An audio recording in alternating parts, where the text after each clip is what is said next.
बैठो।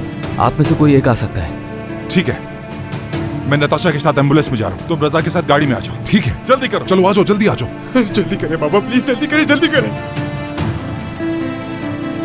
माजदा साहिबा, माजदा साहिबा, माजदा साहिबा उठे।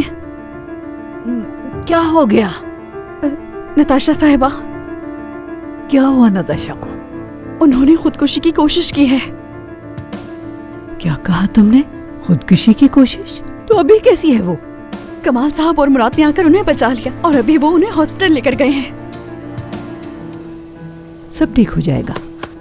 दादी प्लीज हेल्प करें, कोई कुछ नहीं बता रहा कि मॉम के साथ क्या हुआ है। परेशान नहीं हो, मैं आ गई हूँ बेटा। नताशा कैसी है? आप क्यों इतना परेशान हो रही? हुआ कैसे ही सब कुछ? आप ही की वजह से नताशा इस हालत को पहुंची। मेरी वजह से? जी बिल्कुल। उसकी इस हालत की जिम्मेदार सिर्फ ये और नरगिस को उसका कसूरवार मत ठहराए।